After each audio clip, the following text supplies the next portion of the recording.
নমস্কার বন্ধুরা, জ্যোৎস্নার রীতিকথায় আরেকটি নতুন পর্বে তোমাদের সকলকে স্বাগত জানাই। বন্ধুরা, মার্চ মাসের প্রথম একাদশী পাপমোচনী একাদশী। এই একাদশী কবে পালিত হবে তার পূর্ণাঙ্গ সময়সূচি এবং পালন সময় আজকের পর্বে জানতে পারবো, এবং এই একাদশী পালনের কী তাৎপর্য রয়েছে তাও আমরা জানতে পারবো। স্কিপ না করে পুরো পর্বটি দেখো, ভালো লাগলে অবশ্যই শেয়ার করে দেবে, লাইক করে দেবে এবং পরবর্তী ভিডিও পাওয়ার জন্য পাশের বেল আইকনটি অবশ্যই প্রেস করবে। তাহলে চলো আজকের পর্বটি শুরু করা যাক। বন্ধুরা, হিন্দু ধর্মে একাদশীর বিশেষ তাৎপর্য রয়েছে। প্রতি বছর 24টি একাদশী পড়ে। প্রতি মাসে কৃষ্ণপক্ষে এবং শুক্লপক্ষে তিথিতে একটি করে একাদশী পড়ে। প্রতিটি একাদশীর নিজস্ব তাৎপর্য রয়েছে। একইভাবে চৈত্র মাসে কৃষ্ণপক্ষের একাদশী পাপমোচনী একাদশীর উপবাস পালনও করা হয়। ধর্মীয় বিশ্বাস অনুসারে এই একাদশী যদি উপবাস করা যায় তাহলে ভগবান বিষ্ণুর আশীর্বাদ লাভ করা যায় এবং সমস্ত পাপ মুক্ত হয়, সুখ সমৃদ্ধি লাভ করা যায়।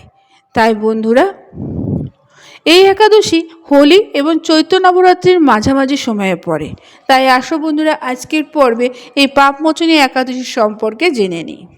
হিন্দু পঞ্চাঙ্গ অনুসারে চৈত্র মাসের কৃষ্ণপক্ষের একাদশী তিথি পাপমোচনী একাদশী আগামী 14ই মার্চ সকাল 8টা 10 শুরু হবে এবং শেষ হবে 15ই মার্চ সকাল 9টা 16 উদয় তিথি অনুসারে পাপমোচনী একাদশী পালিত হবে 15ই মার্চ 2026 রবিবার।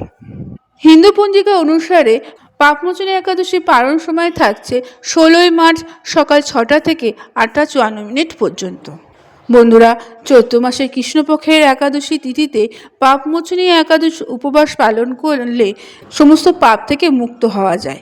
বিশ্বাস করা হয় যে এই একাদশীর দিনে ভগবান বিষ্ণু এবং দেবী লক্ষ্মীর উপাসনা করলে অনিচ্ছাকৃত পাপ থেকে মুক্তি পাওয়া যায়, যে কোনো ইচ্ছা পূরণ হয়, যার ফলে জীবনে সুখ সমৃদ্ধি সম্পদ ফিরে আসে। বন্ধুরা, পাপমোচনী একাদশীতে কিছু মন্ত্র আছে যেগুলো জপ করলে খুবই ভালো বা শুভ ফল পাওয়া যায়। যেমন ওং নমো ভগবতে বাসুদেবায় নমো, ওং নমো নারায়ণ নমো, ওং বিষ্ণুবে নমো, ওং হুম বিষ্ণুবে নমো, ওং আন বাসুদেবায় নমো, ওং আ শঙ্কর্ষণায় নমো, ওং আন প্রদ্যুৎরায় নমো, ওং আ অনিরুদ্ধায় নমো, শান্তকারণম ভুজনং শয়ন পদ্মনাভারম সুবর্ণ মেঘের মতো শুভ্রস রঙিন সুধর্ম। এই মন্ত্রটি যদি তোমরা উচ্চারণ করে জপ করো তাহলে খুবই শুভ ফল পাওয়া যাবে। বন্ধুরা, আজকের পর্বটি এখানেই শেষ করলাম।